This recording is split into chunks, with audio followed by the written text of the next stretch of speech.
Nous sommes revenus précédemment sur les 3 premiers arcs de Dragon Ball, et nous en sommes déjà au 4e. Bienvenue à vous chers otaku pour la suite de cette rétrospective. Bien entendu, après l'arc du 23e Tenkaichi Budokai, on passe à l'arc du Red Ribbon. Et cette seconde quête des Dragon Ball ne sera pas aussi simple que la première. Remontons le temps pour découvrir ou redécouvrir ce fameux arc.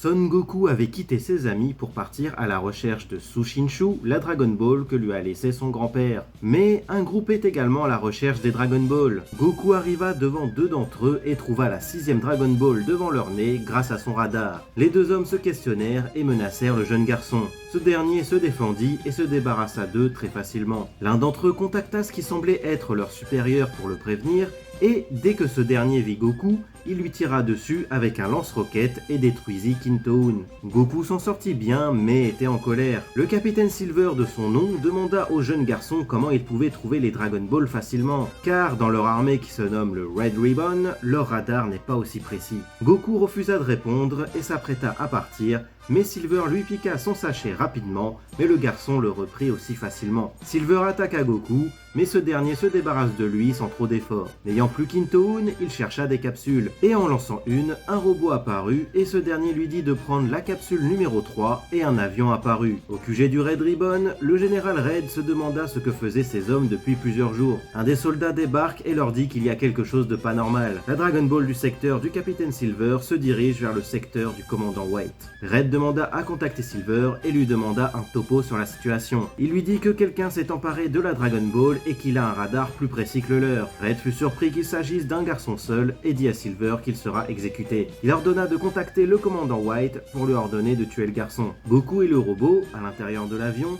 arrivèrent dans un endroit froid et l'engin se cracha. Ça provoqua une explosion qui alertèrent des soldats du Red Ribbon. Ils allèrent au lieu du crash mais ne trouvèrent pas Goku car une jeune fille l'a déplacé. Le commandant White ordonna à ses hommes de retrouver le jeune garçon, mais aucun corps n'a été retrouvé. La jeune fille qui traîna Goku la conduit chez elle et le montra à sa mère. Goku fut couvert et réchauffé et la jeune fille lui demanda ce qu'il faisait ici. Il lui dit qu'il est à la recherche des Dragon Ball. La jeune fille et sa mère prirent peur en lui demandant s'il faisait partie de l'armée du Red Ribbon. Goku demanda ce que c'est car Silver lui en a parlé plus tôt. Pendant ce temps, les 2 soldats, au lieu du crash de l'avion, virent la marque qu'a fait la jeune fille en traînant Goku et la suivirent.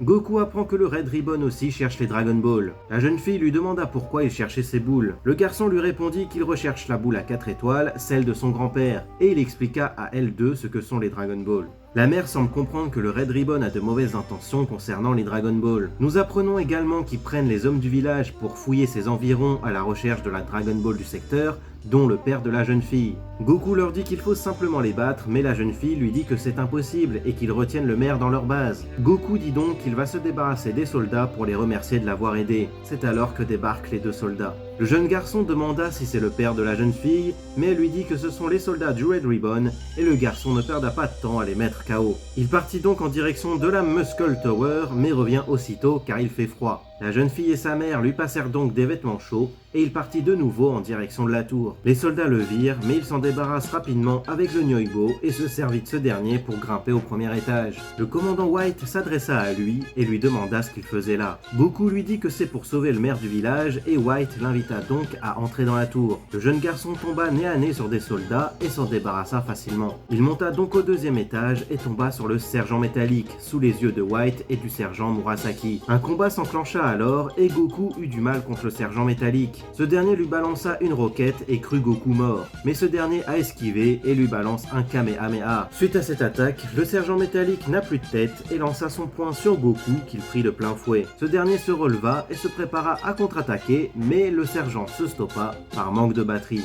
Goku grimpa donc au 3e étage. Celui-ci sembla être comme à l'extérieur. Quelqu'un attaque Goku et le menaça. Ce dernier prit une pierre et la jeta dans un arbre, ce qui fit tomber le sergent-chef Murasaki. Ce dernier lança une bombe de fumée et le jeune garçon partit à sa poursuite et le retrouva facilement car mal caché. Murasaki lui dit ensuite de compter jusqu'à 30, mais arrivé à 18, Goku lui demanda ce qu'il y avait après. Le ninja n'eut pas eu le temps de se cacher et cria sur le garçon pour recommencer à compter. Goku finit de compter et chercha le sergent-chef. Il arriva à un petit lac et vit un bambou qui crache de l'air. Et c'est sous l'eau qu'est caché le ninja. Le garçon alla donc chercher du thé bouillant et le versa dans le bambou, ce qui fit sortir en trombe Murasaki. Ce dernier le défia de le suivre et l'attaqua avec des makibishi pour le ralentir. Mais Goku trouva des chaussures adaptées et rattrapa le ninja. Murasaki se jeta sur le garçon, mais ce dernier planta juste son bâton et le ninja se le prit en plein dans le derrière. Goku lui retira donc et il se jeta à nouveau sur lui. Après des échanges de coups, Goku brisa l'épée de Murasaki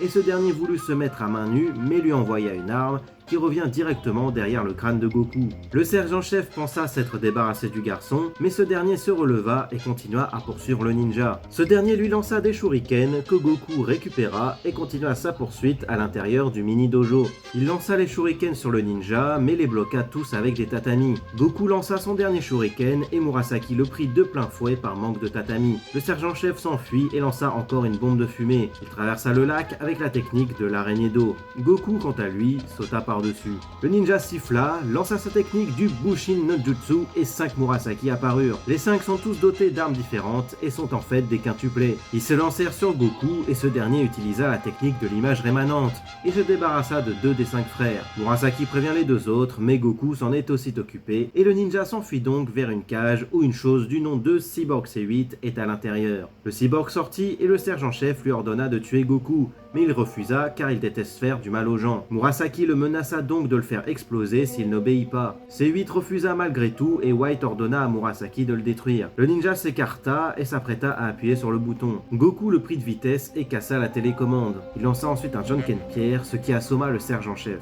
Le cyborg remercia Goku de l'avoir sauvé et le garçon lui dit qu'il aurait pu s'en débarrasser facilement. C8 lui dit que ce n'est pas bien de se battre et Goku lui répondit qu'il n'y a pas le choix de se battre contre les méchants, sinon on se fait tuer. Le cyborg lui répondit qu'il a peur de se battre et le garçon trouva ça bizarre. Ils se présentèrent donc, mais Goku n'arriva pas à bien prononcer le nom du cyborg C8. Ce dernier lui proposa de le guider jusqu'au dernier étage où se trouve le maire. Sur le chemin, Goku appela le cyborg C8 ou Hachan en VO, ce qui fit plaisir à ce dernier. Ils montèrent donc l'escalier menant au dernier étage et passèrent devant le 4e qui est un mur. Ils arrivèrent devant la porte et Goku enfonça celle-ci et demanda à White où est le maire. Le commandant félicita Goku pour être arrivé jusqu'ici et Hachan demanda à White de se rendre, mais ce dernier leur dit que c'est eux qui le feront et appuya sur un bouton, ce qui ouvrit le sol et firent tomber Goku et le cyborg. Les regardant de haut, White ordonna à Goku de lui donner son radar, mais ce dernier refusa. Le commandant ferma donc la trappe et Hachan demanda à Goku si lui aussi voulait récupérer les Dragon Ball pour de mauvaises intentions. Ce dernier répondit qu'il est juste à la recherche de la Dragon Ball souvenir de son grand-père, ce qui rassure le cyborg. Un mur se releva dans la pièce et un monstre apparut. Il s'appela Boing ou Boyon en VO et ni coup de poing et ni coup de pied ne furent efficaces contre lui. Boyon lança des éclairs de ses antennes et ceux-ci touchent Goku. Il l'attrapa ensuite avec sa langue et l'avala, mais le garçon lui rouvrit la bouche et s'échappa. Le monstre voulut encore électrocuter Goku, mais celui-ci esquiva. Hachan remarqua que le garçon est fatigué et ce dernier confirme et qu'il a aussi faim. L'idée qui vint à l'esprit de Goku, c'est d'utiliser le Kamehameha. Il le lança, mais fut inefficace contre Boyon. Ce dernier voulut avaler Hachan, mais le garçon frappa sa langue pour l'en empêcher. Sans autres idées, Goku fonça de toutes ses forces sur Boyon, mais bien évidemment, ça ne fait que le repousser, ce que lui fit remarquer Hachan. Goku lui dit qu'un homme ne baisse jamais les bras, et une conversation lui revint en tête. La jeune fille qui l'a récupéré lui a dit qu'il était gelé, ce que le garçon demanda la signification, et elle lui répondit. Goku reprit confiance et annonça qu'il a gagné et alla vers le mur. Il mit un gros coup à celui-ci, qui se brisa et fit entrer le froid. Goku se réfugia dans les vêtements de Hachan et Boyon fut gelé. Le garçon fonça donc sur le monstre avec un coup de pied et ce dernier se brisa. Goku bondit hors des vêtements de Hachan et fonça en direction du plafond qu'il brisa. À l'aide du Nyoibo, il aida Hachan à monter. White voyant Goku de dos, il lui tira dessus mais ne fit que quelques douleurs au garçon. Ce dernier menaça le commandant White et ce dernier se prépara à l'affronter. Pensant avoir une chance contre le garçon, il lui fonça dessus mais ce dernier esquiva sans mal et lui donna un petit coup de pied. White lui fit une ruse pour le frapper mais Goku ne sentit rien et frappa White à son tour. Ce dernier se retrouva derrière son tableau de commande et vit une arme à gros calibre. Il s'avoua vaincu et conduisit Goku et Hachan où était prisonnier le maire. Le vieil homme fut ravi, mais White le prit en otage et menaça de le tuer si Goku ne se retourne pas. Le maire prit son courage et dit au jeune garçon de l'attaquer, même s'il doit en mourir, ce que Goku accepta. Mais le maire voulait quand même être sauvé. Donc Goku se retourna et White lui tira dessus, ce qui fit effondrer le garçon. Le commandant tira un autre coup, mais Hachan fit barrage devant Goku. Le cyborg entra dans une colère noire et décocha un coup sur White, ce qui brisa le mur et projeta le commandant très loin. Hachan alla voir Goku et ce dernier est juste sonné. Il lui fit remarquer qu'il peut devenir plus fort que lui s'il s'énerve, mais le cyborg dit qu'il n'aime pas se battre. Goku, Hachan et le maire quittèrent donc la Muscle Tower.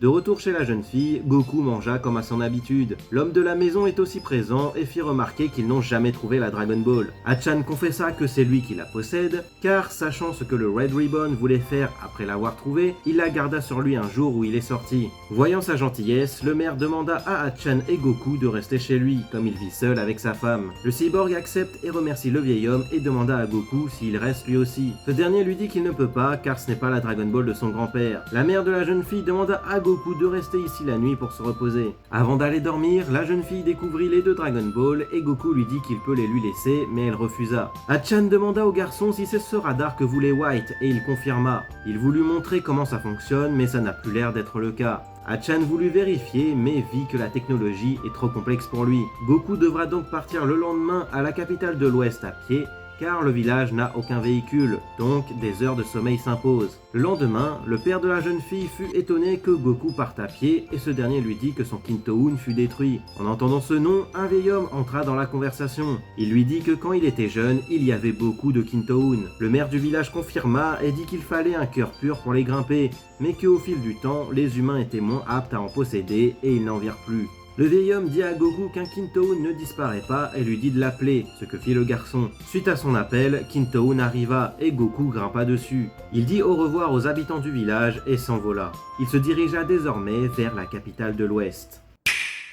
Son Goku arriva à la capitale de l'Ouest et découvre une immense ville. Il demanda aux passants où se trouve la maison de Bulma, prit un taxi mais n'a pas d'argent. Il participe donc à un petit match d'arts martiaux pour en avoir et il le gagne facilement. Des voleurs veulent le braquer mais se débarrassent de l'un d'eux d'un coup de tête et le deuxième lui dit de demander à un policier où habite son ami. Une passante lui en montre un et il lui donne l'argent gagné. Goku demanda au policier où habite Bulma et la dessina pour lui montrer. Le policier prit donc une petite machine où tous les habitants sont répertoriés. La première personne montrée n'est pas la Bulma que Goku connaît, mais confirma à la deuxième photo. Le policier fut surpris que le garçon soit ami avec la fille du patron de Capsule Corporation. Il le conduisit donc chez elle et nous découvrons son immense maison. Goku appela Bulma de toutes ses forces, mais le policier lui dit qu'il y a un interphone. On lui répondit que Bulma est à l'école, mais Goku sent son odeur et la jeune fille arriva en moto. Elle fut contente de voir Petit Son ou Son-kun en VO et l'invita à entrer, ainsi que le policier qui veut faire réparer son scooter.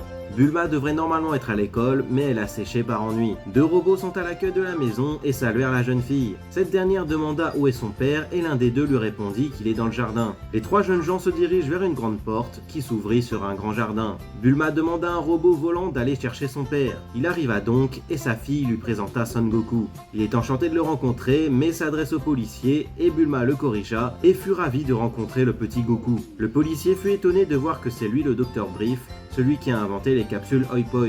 Bulma dit que elle et Goku vont dans sa chambre et demande à son père de vérifier le scooter de l'agent. Le père de Bulma lui demanda si elle et Goku se sont déjà embrassés, ce qu'elle confirma que non en lui criant dessus. Le jeune garçon demanda à Bulma ce que veut dire embrasser et cette dernière lui répondit que ce n'est pas de son âge. Au quartier général du Red Ribbon, le général Red se demanda pourquoi Goku s'est arrêté à la capitale de l'Ouest. Un de ses soldats entra et dit qu'ils ont pu identifier le garçon. Le général regarda sa photo et ordonna de la transférer à tous les bataillons et de leur dire de le tuer à vue. Il se demanda comment se fait-il qu'il puisse retrouver les Dragon Ball si facilement. Une fois dans la chambre de Bulma, elle répara le Dragon Radar et dit à Goku d'en prendre soin. Elle remarqua qu'il n'a que 2 Dragon Ball sur 7 et ce dernier lui dit qu'il a eu quelques ennuis. Comme c'est dimanche le lendemain et qu'elle s'ennuie, Bulma décida d'accompagner Goku dans sa quête, mais ce dernier lui dit cash qu'elle va le gêner car elle ne peut pas monter sur Kintoun. Elle lui montra donc une montre qui permit de rétrécir. Dans le même temps, la mère de Bulma entra dans la pièce et marcha sur sa fille. Elle fit donc la connaissance de Goku et Bulma reprit sa taille normale et s'énerva contre sa mère.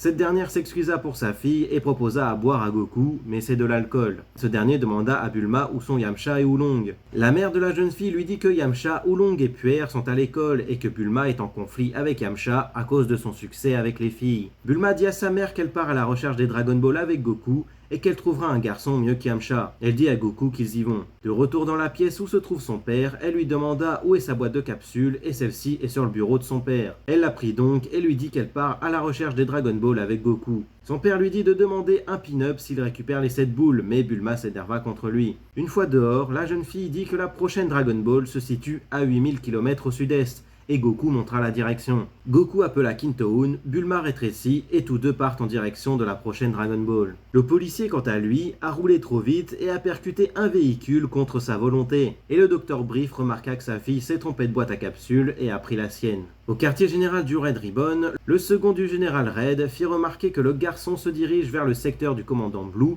et le général ordonna de lui dire de tout faire pour le débusquer et l'éliminer. Au campement du commandant Blue, ce dernier s'énerva contre ses hommes car ils n'ont toujours pas trouvé la Dragon Ball, et l'un d'eux lui dit qu'ils font leur possible, mais elle est au fond de la mer. Le commandant remarqua qu'un des hommes s'est curé le nez et ordonna qu'on l'exécute. Un de ces hommes dit qu'ils ont reçu un appel du QG et que le garçon se dirige vers leur secteur. Le commandant a l'air ravi.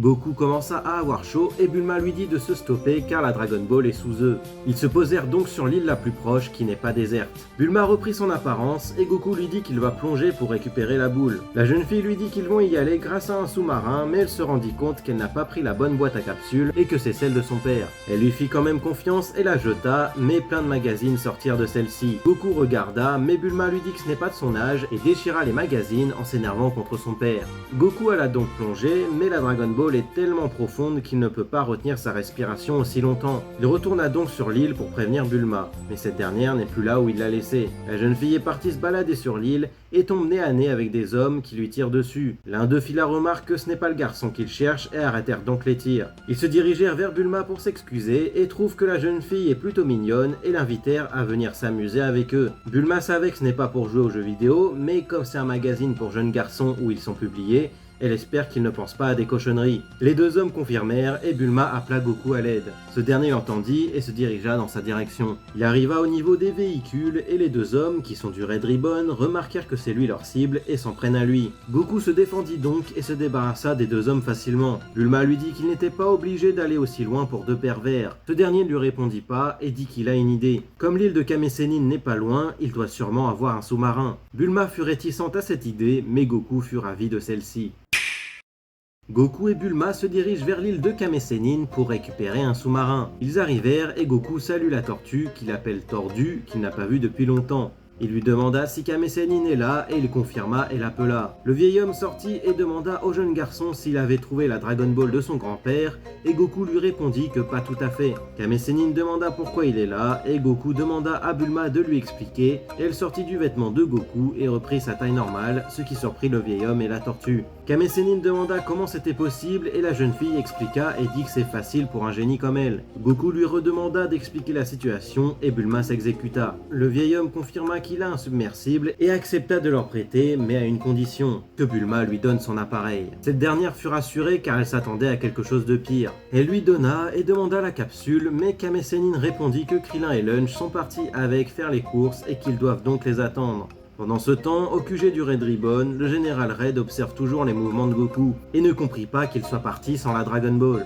Son second lui dit qu'il trouva aussi ça étrange, mais on en a conclu qu'il a des complices et qu'il n'est pas assez ingénieux pour avoir construit un radar très performant. Le général en conclut qu'il est rentré à son QG et ordonna de contacter le commandant Blue pour le retrouver. Ce dernier reçut l'ordre et s'exécuta. Du côté de nos protagonistes, Bulma eut envie d'aller aux toilettes et la tortue lui indiqua. Kame Sennin entend et a une idée derrière la tête. Il dit qu'il alla regarder la télé, mais il se miniaturise et va dans les toilettes. Il voulut reluquer Bulma, mais elle avait fini et il tomba dans l'eau des toilettes. Bulma tire la chasse d'eau avec lui à l'intérieur. Il ressortit donc par une bouche d'égout et alla se laver dans la mer. Il revint et la tortue s'étonna de le voir trempé. Goku remarqua que quelque chose vient vers eux et c'est Lunch et Krillin avec un avion. Ce dernier est content de revoir son ami et revoit Bulma pour la seconde fois. Kame Sennin demanda ce qui prit autant de temps et Krillin expliqua que Lunch s'est mis à éternuer. Le jeune garçon demanda à Goku pourquoi il est là. Entre-temps, le commandant Blue est en contact avec un de ses hommes pour savoir où en sont les recherches, mais toujours rien. Entre-temps, la situation a été expliquée et Krillin leur dit de chercher en même temps le trésor des pirates et Kame Sennin leur en expliqua un peu plus. Krillin demanda à Goku s'il peut l'accompagner et ce dernier le prévient que ça risque d'être dangereux. Le petit chauve demanda à son maître s'il pouvait y aller,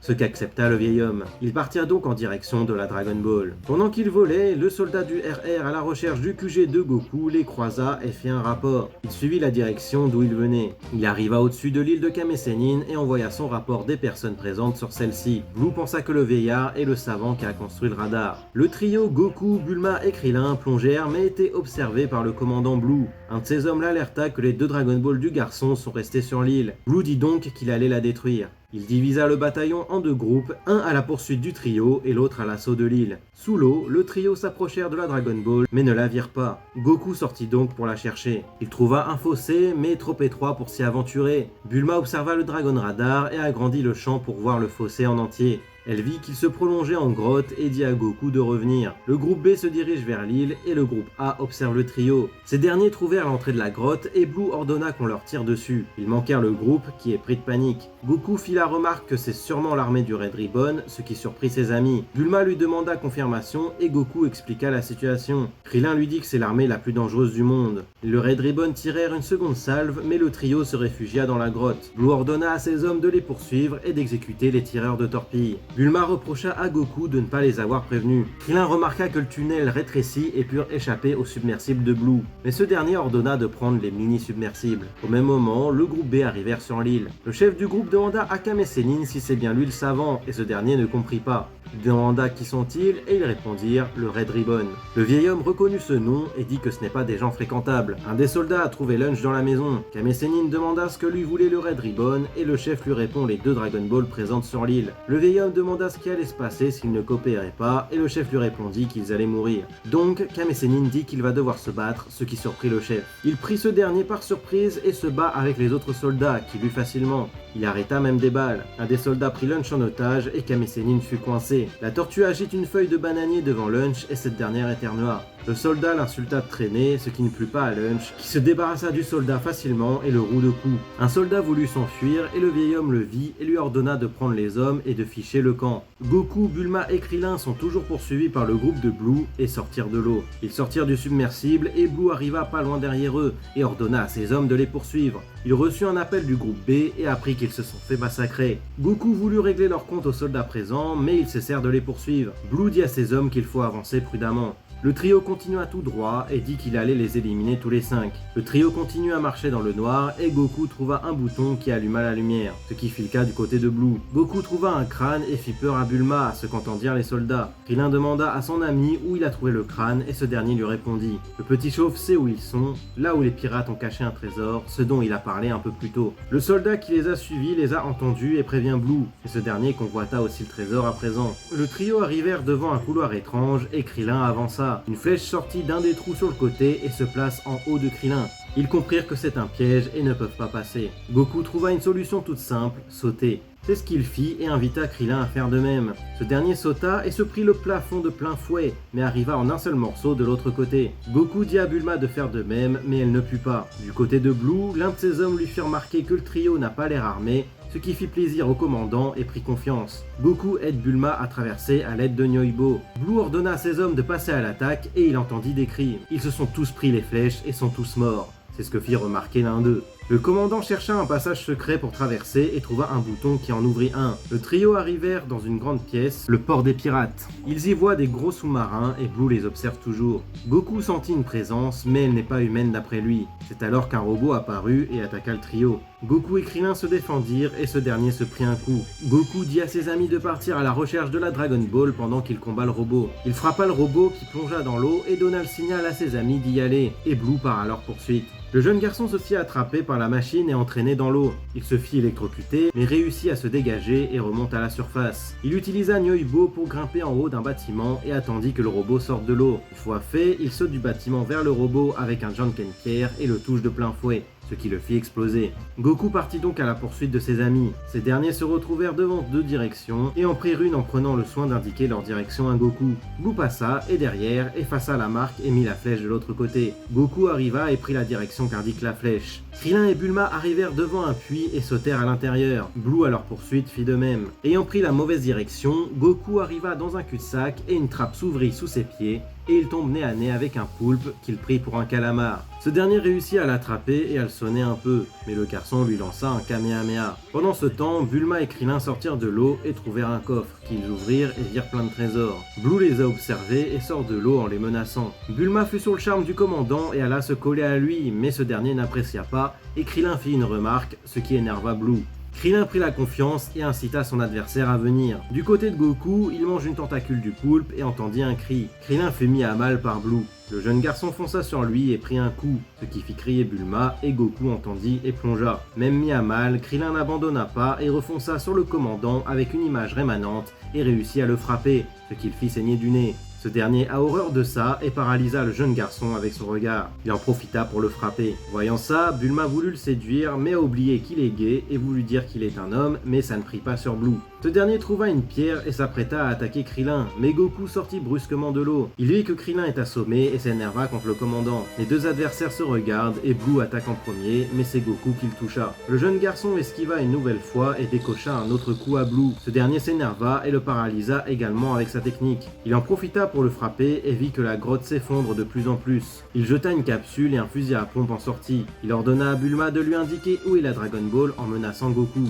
La jeune fille lui indiqua donc et le commandant se prépara quand même à tuer Goku. Mais une souris apparut, ce qui fit crier Blue et libéra Goku. Ce dernier en profita et fonça sur le commandant en lui enfonçant ses doigts dans les yeux. Il lui fit un Janken Pierre, ce qui le projeta contre le mur et le mit KO. Voyant que tout s'effondre, les trois amis paniquèrent. Goku dit à ses amis de partir devant et que lui alla chercher la Dragon Ball. Il plongea dans la mare et les deux autres partirent. Il trouva la Dragon Ball et remonte à la surface. Il trouva la souris qui l'a sauvé et l'a mis dans sa bouche et partit. Du côté de ses amis, la sortie est bouchée, mais ils trouvèrent un sous-marin et foncèrent dedans. Goku n'arriva toujours pas et Bulma suggéra de partir sans lui, ce que rechigna Krillin. Mais juste à temps, le Rami arriva et se prit une grosse pierre qui ne l'arrêta pas. Il entra de justesse dans le véhicule et le trio plongea, mais ils ne sont pas sortis d'affaire. Après avoir avancé, ils s'arrêtèrent net car plus de carburant. Goku eut une idée et dit à ses amis de retenir leur respiration. Il lança un Kamehameha et foncèrent à toute allure. Ils sortirent de la grotte et se dirigent vers la surface. Ils s'envolèrent hors de l'eau et Goku appela Kintoon et rattrapa Krillin, puis Bulma. Et nous voyons Blue sortir la tête de l'eau.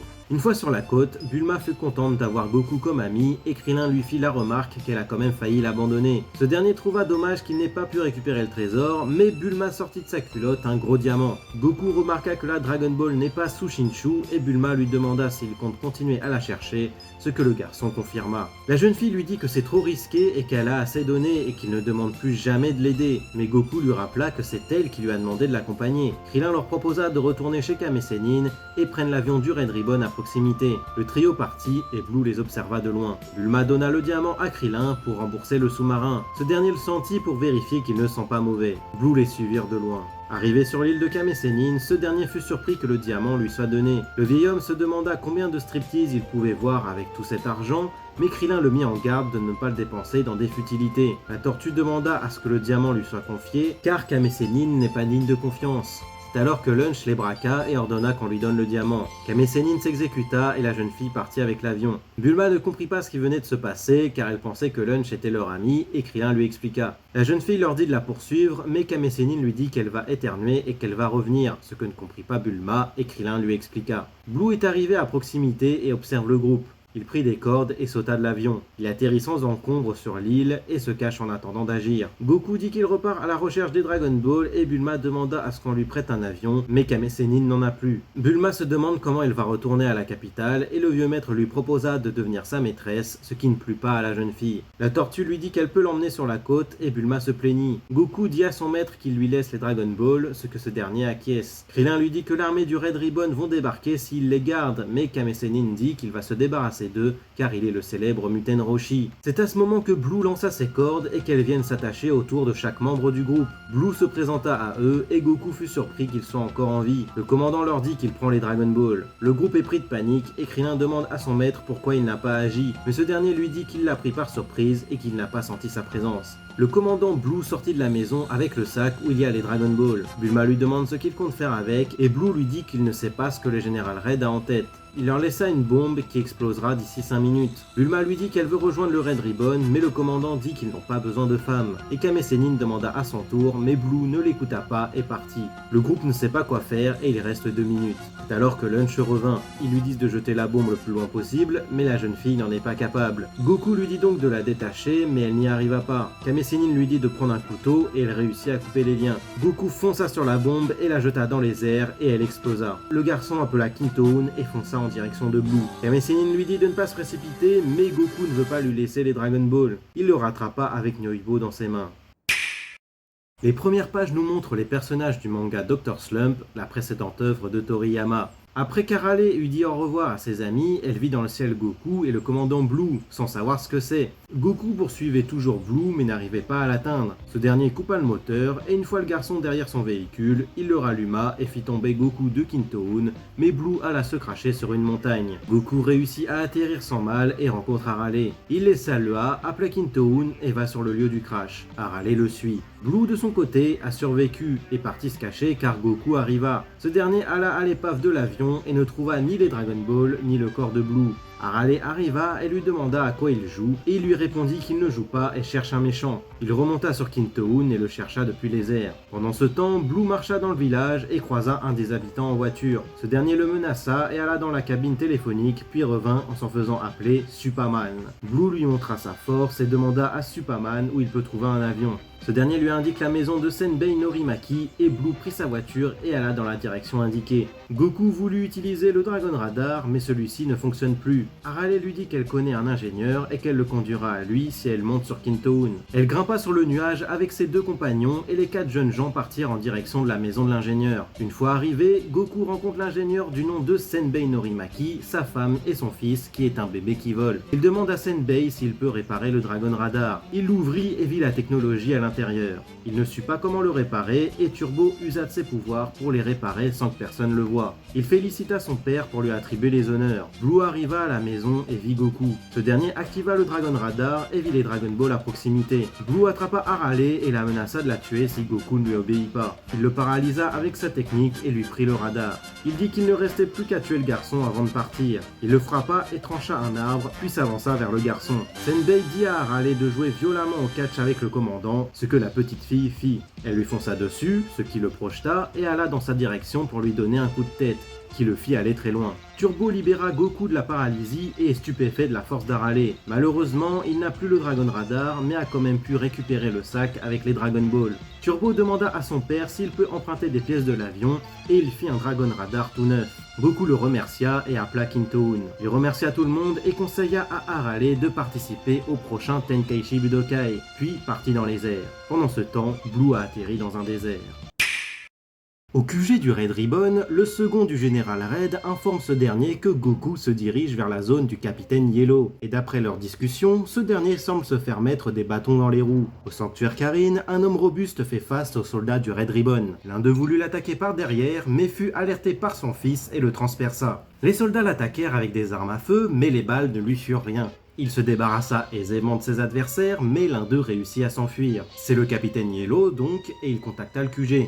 Le colonel Black fut averti de son appel. Il l'avertit qu'il sera éliminé s'il ne ramène pas la Dragon Ball, mais ce dernier ne trouva pas de solution. Le général Red prit le téléphone et menaça de lui envoyer Tao Pai Pai s'il ne ramène pas la Dragon Ball d'ici 1 heure. Le colonel Black fut surpris et son général lui dit que ce sera l'occasion de se débarrasser de Goku et du reste et remenace Yellow. Ce dernier comprit et dit que le grand type a un fils et qu'il va le prendre en otage. C'est ce qu'il fit et menaça de le tuer si son père ne lui envoie pas la Dragon Ball. Black fut content, mais le général Red lui dit qu'il reste le problème Son Goku. L'un de ses hommes lui dit qu'il se dirige à grande vitesse dans le secteur de Yellow. Le père d'Upa accepta de lui donner la boule s'il descend, mais le capitaine ne voulut pas prendre ce risque. C'est alors que Goku arriva et vit la scène. Il arriva à proximité de l'avion, reconnut le logo, se posa sur l'avion et frappa Yellow qui tomba en même temps que Upa, mais il rattrapa ce dernier avec Kintoon. Black dit que la communication a été coupée et le général Red ordonna d'appeler Tao Pai Pai. Le père d'Upa remercia Son Goku et ce dernier remarqua qu'il a une Dragon Ball dans la main et voulut la voir. C'est bien la Sushinshu, la Dragon Ball à 4 étoiles, et Goku sauta de joie. Au QG du Red Ribbon, Blue arriva et se fit menacer par les gardes et se débarrasse de l'un d'eux. Le deuxième le reconnut et Blue lui ordonna de le faire rentrer. Tao Pai Pai se présenta au général Red et lui indique ses tarifs. Black lui demanda s'il est bien le Tao Pai Pai et ce dernier lui demanda s'il voulait qu'il lui montre, mais ce premier ne voulut pas. Blue toqua à la porte et Red lui dit d'entrer. Le commandant salua le général. Ce dernier lui dit qu'il a le culot de revenir sans les Dragon Ball, mais Blue lui dit qu'il a pu récupérer le radar et lui montra. Red le félicite, mais ce n'étaient pas les ordres demandés et il sera quand même exécuté. Mais comme il a bien servi le Red Ribbon, le général lui donna une chance s'il bat Tao Pai Pai et Blue le remercia. Le commandant et le tueur se retrouvent face à face et ce dernier lui dit qu'il n'utilisera que sa langue. Blue a hâte de voir ça. Le combat commença et ce dernier lança l'offensive, mais Tao Pai Pai esquiva et l'attaqua avec sa langue, qui fit tomber Blue. Red et Black furent surpris et le tueur demanda à ce qu'on lui indique sa véritable cible. On lui montra une photo de Goku et Tao Pai Pai fut surpris, mais Black le prévint. Tao Pai Pai accepta et Red lui demanda de récupérer les Dragon Ball au passage. Black lui montra à quoi ça ressemble. Ce dernier voulut lui affréter le jet, mais Tao Pai Pai refusa et alla vers un pilier. Il le touche en 2 points et put l'arracher. Il le jeta et sauta dessus. Pendant ce temps, au sanctuaire Karin, Goku a expliqué à Upa et son père ce que sont les Dragon Ball et pourquoi il cherchait Sushinshu. Le garçon demande ce qu'est la tour et le père d'Upa lui répondit, et Goku se demande s'il peut grimper là-haut pour boire l'eau sacrée. Upa avertit son père que quelque chose arrive et Goku vit un homme sur un drôle d'engin, et c'est bien sûr Tao Pai Pai qui planta le pilier en sautant avant d'atterrir sur celui-ci. Ce dernier se présente et dit qu'il a affaire avec Goku, ce que ne comprit pas le garçon. Tao Pai Pai lui expliqua et Goku se mit en colère. Upa demande à son père d'aider le garçon. Le père d'Upa s'opposa au tueur, mais Goku lui dit qu'il peut se battre contre lui. Mais le grand type lui dit que c'est son rôle de protéger le sanctuaire. Il se mit en garde sous le regard de son fils et Goku, mais Tao Pai Pai est trop rapide et attrapa sa lance. Le guerrier ne put plus bouger et le tueur l'envoya dans les airs. Il lui lança sa lance qui le toucha et retomba, mort. Goku se lança à l'attaque et Tao Pai Pai évita son assaut et le projeta contre la tour. Goku se releva malgré tout et lança un Kamehameha. Tao Pai Pai para et ça n'a eu comme effet que de déchirer ses vêtements. Il lança donc une attaque sur Goku qu'il prit de plein fouet. Il laissa le garçon pour mort et s'empara des Dragon Ball. Upa lui envoya une pierre qu'il repoussa avec un simple souffle et partit en relançant son pilier. Au QG du Red Ribbon, le général Red et le colonel Black remarquent que Tao Pai Pai a pris les Dragon Ball, mais qu'il en reste une sur place et qu'il ne vient pas dans leur direction. Chez le couturier dans un village, Tao Pai Pai lui ordonne de lui faire la tenue qu'il a indiquée. Il lui dit aussi qu'il les veut pour dans 3 jours et demanda où est le téléphone. Il appela le QG du Red Ribbon et leur dit qu'il ne reviendra pas avant 3 jours. Red lui fit remarquer qu'il n'a que 3 Dragon Ball et Tao Pai Pai confirma et leur dit qu'il repartira la chercher dans 3 jours. Au sanctuaire Karin, Upa fit une tombe pour son père et commença à faire de même pour Goku, mais ce dernier est encore en vie. Il vit la Dragon Ball tomber de son uniforme et en conclut que c'est elle qui l'a protégé. Il vit la tombe du père d'Upa et regarda la Dragon Ball. Il dit donc au petit garçon qu'il va récupérer celle-ci pour ressusciter son père. Upa fut surpris et dit que le tueur a pris les boules. Goku se dit qu'il va sûrement revenir et prit conscience de son impuissance. Upa lui suggéra de monter en haut de la tour Karin. Goku accepta de l'escalader à la force de ses bras et de ses jambes et prit la Dragon Ball avec lui au cas où Tao Pai Pai débarque. Il regarde la tour et commença à l'escalader. Après des heures, la nuit tombe et le sommet n'est toujours pas en vue. Il dormit et reprit le lendemain. Il n'en peut plus mais vit enfin le sommet. Il l'atteignit et chercha l'eau. Une voix lui dit de monter. Une fois en haut, il vit un drôle de chat qui le félicita. Le garçon lui demande où est le sage et le chat lui répond que c'est lui, ce qui surprit Goku. Il lui demande donc où est l'eau qui rend plus fort et le sage lui indique le milieu de la pièce. Ce dernier lui demande pourquoi il veut devenir plus fort et Goku commença à lui répondre, mais le sage l'interrompit. Après un long silence, le sage vit pourquoi le garçon veut devenir plus fort, ce qui surprit ce dernier, car il n'a rien dit. Goku se dirigea vers l'eau, et le sage lui demanda s'il pouvait boire l'eau sacrée, ce qui surprit le garçon. Le sage poussa Goku avec son bâton et le défia d'atteindre la jarre. Goku sauta dans sa direction, mais le sage le repousse. Il essaya une astuce, mais ne marcha pas sur lui. Il prit donc la jarre avec son bâton et nargua Goku de l'attraper, et ce dernier essaya de le faire. Il dit que s'il n'avait pas aussi faim, il l'aurait depuis longtemps. Le sage lui envoie quelque chose, et c'est un haricot. Le sage lui expliqua que c'est un senzu et que ça rassasie pendant 10 jours en mangeant un. Goku l'avala donc et remarqua que c'est vrai. Il prit confiance et se relança à l'assaut, mais le sage esquive aisément. Il réessaya et fut exténué. Il demande au sage s'il est le premier à être monté, et ce dernier lui répond que quelqu'un d'autre est monté il y a 300 ans, et ce quelqu'un est Kame Sennin, aka Muten Roshi. Goku est surpris et demanda s'il a bu l'eau, et le sage confirma. Le garçon demanda s'il est quelqu'un d'important, et le sage lui dit de l'appeler désormais Maître Karin. Il lui demande combien de temps ça lui a pris pour atteindre la jarre, et Karin lui montra 3 doigts. Goku crut que c'était en 3 minutes, mais c'est en fait 3 ans. Le garçon fut surpris et dit qu'il n'a pas tout ce temps. Il repartit donc à l'assaut et lança plusieurs images rémanentes. Karin fonça sur l'un d'eux, mais ce n'est pas Goku, ce dernier en profita, mais le sage le contra. Ce dernier remarqua le potentiel du garçon. Ce dernier se demande pourquoi il s'essouffle plus vite, et Karin lui répond que l'air est plus rare ici. Il lui dit aussi qu'en grimpant la tour, il a endurci son corps, ce que Goku n'avait pas remarqué. Karin a pu attraper le sac de la Dragon Ball et le jeta du haut de la tour. Goku redescendit donc pour la récupérer, et une fois fait, remonte rapidement. Karin lui fit remarquer qu'il a grimpé la tour cette fois-ci en 3 heures, aller-retour, contre une demi-journée à l'aller. Il lui rappela qu'il doit attraper la jarre avant de boire l'eau sacrée et le garçon se relança à l'assaut jusqu'à la nuit tombée. Karin dit qu'ils vont s'arrêter là pour aujourd'hui et dormir. Goku voulut choper la jarre pendant la nuit mais s'avisa et retourna dormir et Karin remarqua qu'il est très rigoureux, ce qui le diffère de Muten Roshi. Le petit jeu d'attaque continue toujours le lendemain et le surlendemain et Goku réussit à approcher Karin et même à lui faire des guilis. Ce dernier rigola et lâcha son bâton qui alla tomber au pied de la tour, mais Goku le rattrapa et se rattrapa ensuite avec sa queue. Il but donc l'eau sacrée mais remarqua que ça ne lui fait pas grand chose car c'est de l'eau ordinaire. Goku dit à Karin qu'il s'est moqué de lui, mais ce dernier lui dit qu'il s'est amélioré en montant et descendant la tour et en essayant de lui prendre la jarre. Le sage lui dit donc de redescendre sur terre pour mesurer les résultats de son entraînement. Goku remercia Maître Karin et lui dit au revoir. Ce dernier se dit que le garçon a peut-être déjà dépassé Muten Roshi. Au pied de la tour, Upa se demande si Goku a bien atteint le sommet depuis ces 3 jours. Tao Pai Pai, quant à lui, a récupéré sa tenue neuve et se prépare à partir, mais le couturier demande son règlement. Le tueur ne voulut pas, mais lui proposa de tuer quelqu'un à la place, mais le couturier ne put pas accepter, et c'est donc à lui qu'il prend la vie. Pendant qu'Upa regardait la tour, Tao Pai Pai débarqua par surprise. Upa voulut venger son père, mais le tueur attrapa facilement le petit garçon. Il le jeta sur la tour, mais Goku descendit en appelant Kintoun et rattrapa Upa. Tao Pai Pai fut surpris. Upa fut content de voir Goku et lui demande s'il a bu l'eau sacrée, ce que le garçon confirma. Il sauta de Kintoun et atterrit devant Tao Pai Pai. Ce dernier fut surpris qu'il ait survécu à son Dodonpa, et Goku lui répondit que c'est grâce à la Dragon Ball qu'il a mis sur son cœur. Tao Pai Pai lui dit qu'il n'aura pas autant de chance cette fois, et lui ordonne de lui donner la Dragon Ball, ce que Goku refusa et qu'il ne se laissera plus avoir par lui. Le tueur rigola et lui dit qu'il va se débarrasser de lui en 3 secondes. Il fonce sur Goku, mais ce dernier esquiva et le procha dans les airs, puis contre la tour. Tao Pai Pai lui dit que ses mouvements sont complètement différents, et Goku lui dit qu'il s'est entraîné au sommet de la tour. Le tueur lui demande s'il a été entraîné par Maître Karin, et Goku confirma. Tao Pai Pai dit que Maître Karin est le dieu des arts martiaux, et que ce n'est pas seulement une légende.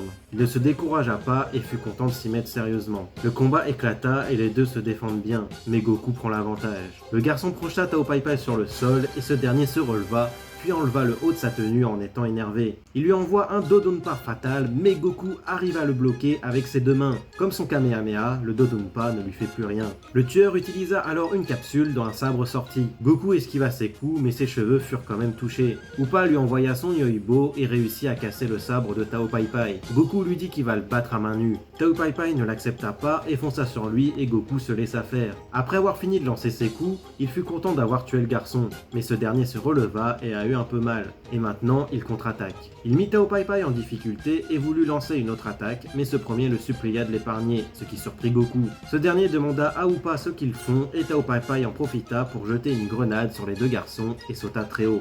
Goku fonça sur la grenade et la renvoya vers son lanceur d'un coup de pied. Elle arriva à proximité de Tao Pai Pai et explosa, ce qui le fit disparaître. Upa et Goku furent fous de joie, et ce dernier dit au petit garçon qu'il va récupérer les Dragon Ball pour ressusciter son père. Goku consulte le Dragon Radar et voit 2 Dragon Ball au même endroit. Il en conclut que c'est la maison des gars du Red Ribbon et qu'il pourra se débarrasser d'eux en même temps. Upa trouve que c'est de la folie, mais Goku lui dit de ne pas s'inquiéter et appela Kintoun. Au QG du Red Ribbon, le capitaine Violet a ramené une autre Dragon Ball. Le général Red ordonne que l'on donne le radar au commandant Copper pour localiser la dernière boule. L'un des soldats fit remarquer que 4 Dragon Ball se dirigent vers eux et Red en conclut que c'est Tao Pai Pai. En route vers le QG du Red Ribbon, Goku croisa un drone qui a en fait été envoyé par Bulma pour retrouver le garçon. Ils regardèrent dans quelle direction il va et Lunch dit que l'endroit lui dit quelque chose. Elle se demanda si ce n'est pas le QG du Red Ribbon. Bulma voulut vérifier et emmena le drone sur place et vire le QG, mais le drone fut détruit par un avion de reconnaissance. Goku est à proximité de la base et fonça sur l'avion qu'il prit pour Tao Pai Pai, mais remarqua au dernier moment que ce n'est pas lui. Du côté des amis de Goku, ces derniers disent que c'est trop dangereux pour lui d'y aller seul. Kame Sennin dit qu'ils devront lui prêter main forte, mais n'ont pas de véhicule. Bulma se demanda comment contacter Yamcha, et la tortue lui dit qu'ils peuvent lui téléphoner. Mais la jeune fille dit qu'il n'y a pas de téléphone. La tortue lui dit d'en fabriquer un, ce qu'elle fit. Elle contacta chez elle et tomba sur son père qui voulut faire un jeu de mots, mais elle lui dit de lui passer Yamcha. Ce dernier lui demanda où elle est, et est choqué d'apprendre que Goku va s'attaquer seul au Red Ribbon. Il dit qu'il arrive et dit à Oolong et Puer de l'accompagner. Dans le même temps, Goku détruit l'avion et du côté du général Red, remarquèrent que ce n'est pas Tao Pai Pai mais le garçon. Ce dernier fonce sur le QG et le général voulut l'empêcher d'entrer, mais il l'a déjà fait et se débarrasse des soldats facilement. Il évolue rapidement dans l'enceinte, mais les soldats le bloquent, mais arrivent à les éliminer. Black suggère à Red d'aller se cacher au sous-sol, mais ce dernier ne voulut pas se cacher d'un gamin alors qu'il a battu Tao Pai Pai. Goku continua son avancée et même une balle de fusil ne l'arrête pas. Il s'est débarrassé de la moitié des soldats et Red et Black se dirigent vers un autre bâtiment. Du côté des amis de Goku, Yamcha est arrivé sur l'île et presse les autres. Bulma et Oolong se demandèrent ce qu'ils firent là et Yamcha dit que Goku a déjà sauvé la vie à chacun d'entre eux au moins une fois et qu'ils vont sûrement être utiles. Il se demanda même où est Krillin et Kame Sennin lui dit qu'il est parti à la nage faire les courses et qu'il ne doit pas être loin. Dans le même temps, Red et Black ont atteint un autre bâtiment et firent un compte rendu de la situation. Retour sur les amis de Goku, Krillin fut récupéré et la situation lui a été expliquée. Puer dit qu'ils arriveront d'ici 40 minutes. Goku continue son avancée en se débarrassant des soldats, traverse le plafond et se débarrasse également des soldats présents dans la pièce, et ainsi de suite. Il se prit une roquette, mais juste égratigné et se débarrasse de ses assaillants, qui en fit fuir d'autres. Général Red vit ça et ne l'accepte pas. Black se rendit compte que la situation est perdue et suggéra de laisser les Dragon Ball, ce que n'accepte pas son général. Et il dit par la même occasion qu'il était à 2 doigts de devenir grand. Black crut mal entendre, mais le vœu du général Red est bien de grandir. On apprend que c'est Black qui lui a parlé des Dragon Ball, mais que c'était pour conquérir le monde. Red lui dit de la fermer et Black fait preuve d'insubordination, ce qui ne plut pas au général. Ce dernier dit que c'est lui qui commande, et l'instant d'après, un coup de feu fut tiré, droit dans le crâne de Red, qui s'écroula. Black dit qu'il va maintenant prendre les choses en main, et tel le fit, le maître du monde, ça sera lui. Goku arriva au même moment et fit face à Black. Ce dernier lui propose de régner sur le monde avec les Dragon Ball. Le garçon refusa car voulut ressusciter le père d'Upa. Black réitéra sa proposition d'une manière différente, mais Goku ne l'accepta pas non plus. Alors Black se mit en position de combat, attaque Goku qui esquive facilement, et ce dernier lui met un coup. Le garçon lui dit de se rendre, mais le nouveau général jette une capsule et un robot de combat en sortit. Black alla à l'intérieur de celui-ci et réussit à décocher un coup à Goku qui le sentit passer. Le groupe de Yamcha est toujours en route. Black tira un rayon sur Goku qui l'esquiva, l'attrapa au sol et le procha contre un mur qui se brisa. Le général sortit à son tour et tira le même rayon en direction du garçon qui a l'air d'avoir touché sa cible. Black cria victoire, mais Goku est toujours en vie. Ce dernier sauta sur le robot et grimaça. Black décocha un coup, mais se le prit lui-même. Ce dernier s'envole, Goku retombe sur un toit et Black lui envoie un missile. Goku saute dans la direction de celui-ci et lui met un coup de pied qui le dévia de sa trajectoire. Black perdit confiance et s'enfuit.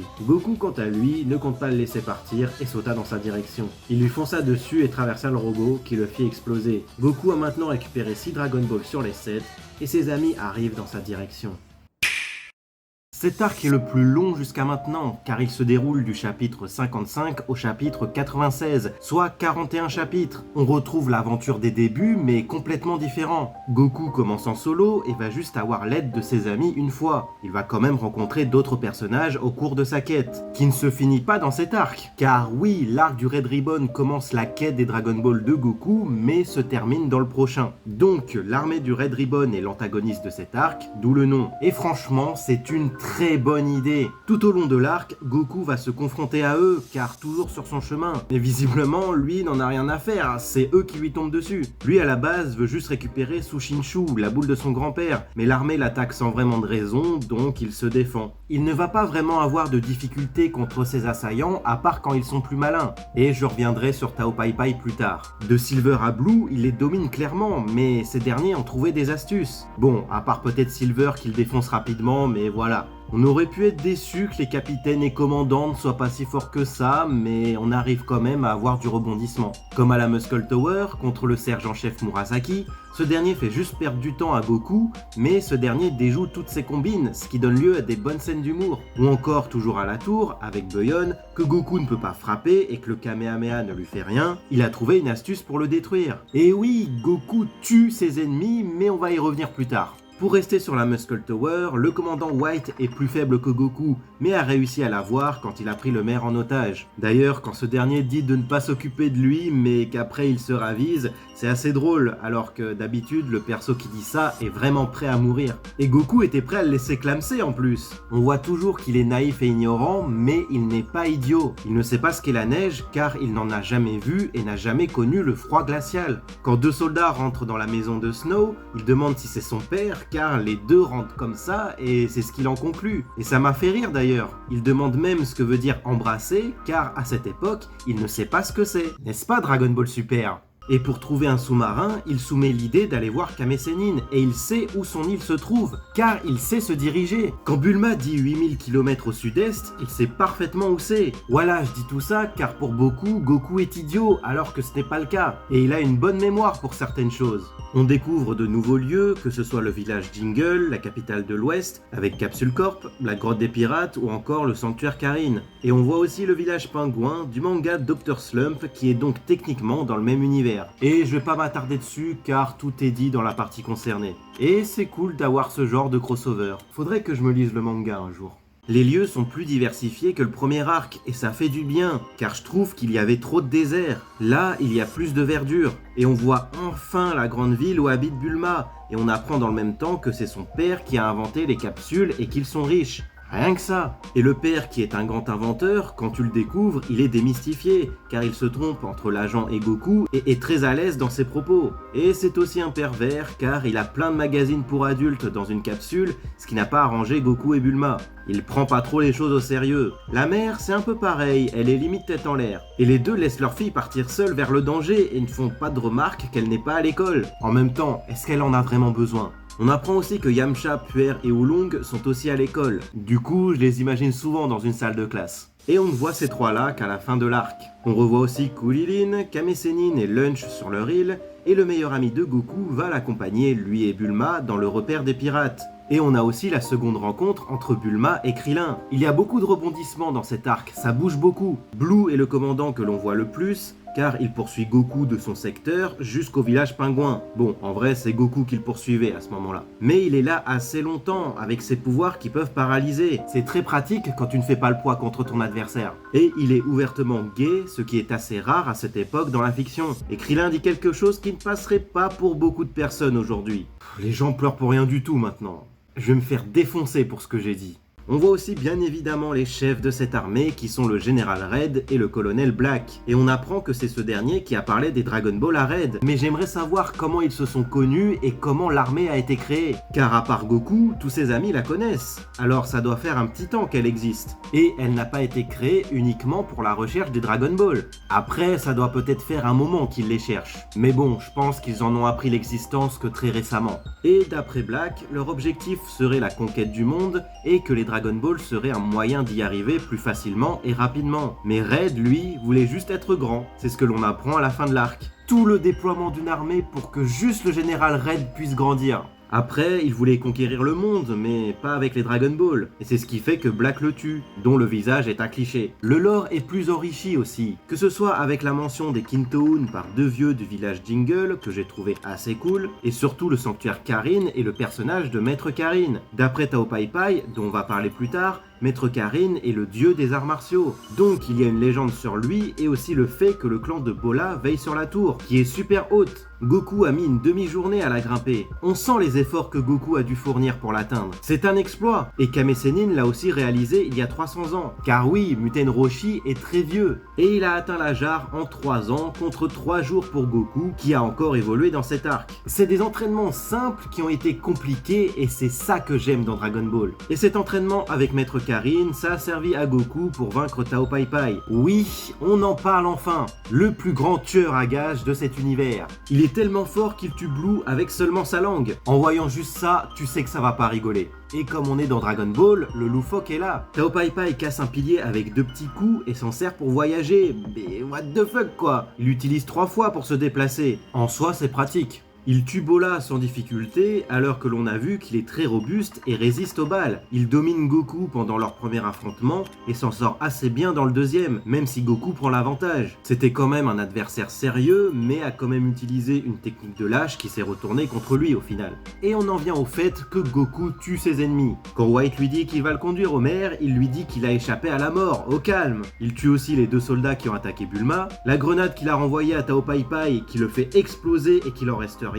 Avec ou pas, ils sont contents. Et il fait exploser Black avec son robot. Ah, mais il tue sans remords, hein. C'est pas forcément le but, mais il s'en fiche car ce sont des méchants. Mais Machan a plus de remords que lui. Et d'ailleurs, C8 est le premier cyborg de l'univers que l'on voit, qui se dit meilleur ami de Goku alors que Krillin existe. Après, c'est son meilleur ami à lui, mais pas forcément à Goku. Je sais pas si vous avez compris. Et pour revenir sur Krillin, il a dû aller faire les courses à la nage car ils n'ont plus de véhicule après les événements du repère des pirates. Donc je me demande comment il a fait car ils sont 3 sur l'île. Et les courses ont été faites 3 jours avant, donc ils ont pas dû bien gérer la nourriture. C'est ça que je me disais quand j'ai lu. D'ailleurs, on voit écrit Super Mario sur le sac à côté de Krillin. Et il y a aussi une affiche promotionnelle de l'animé dans la ville ouest. Ces petits easter eggs sont sympas. Il y en a peut-être d'autres que je n'ai pas remarqué. En parlant de petits, il y a Bulma qui a inventé une montre pour rétrécir, mais seulement elle. Alors je comprends pas pourquoi le Dragon Radar est aussi réduit.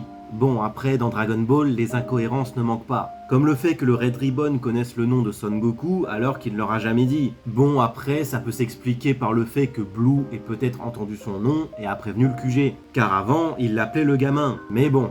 Et pour revenir sur Bulma, je la trouve plus mauvaise que le premier arc. Elle était prête à abandonner Goku et à s'engager dans le Red Ribbon pour être sauve. Et elle se plaint toujours aussi après l'aventure sous l'eau. On retrouve toujours l'humour à la Toriyama. Que ce soit le brisage de 4ème mur, Kame Sennin qui se fait surprendre par Blue, l'ignorance de Goku, le vœu du général Red, Blue en lui-même, les expressions des personnages et j'en passe. Toriyama excelle dans l'humour et ce n'est pas nouveau. Et ce que j'ai bien aimé, c'est la perspective qu'il donne à ces éléments, que ce soit la tour Karin ou certaines actions. On se croirait par moments avec les persos et c'est ça que j'aime dans le manga. Et avant de passer à la conclusion, on va parler de la fin de l'arc. L'objectif de Goku a changé pour permettre de ressusciter le père de Upa. Il va donc au QG du Red Ribbon et défonce tout le monde, ce qui est assez cool. Et on a le parallèle avec ses amis qui veulent l'aider, ce qui est assez marrant. Il n'a jamais rencontré le général Red alors que c'était le chef de toute l'armée, son ennemi ultime, mais ça a été pris à contre-pied par Black, qu'il domine facilement avant qu'il entre dans son robot de combat. Donc Goku a vaincu à lui tout seul le Red Ribbon, ce qui est un exploit. Mais pour lui, c'était limite une promenade de santé car il n'a pas eu trop de mal à les démanteler. On voit qu'il a évolué et est devenu beaucoup plus fort.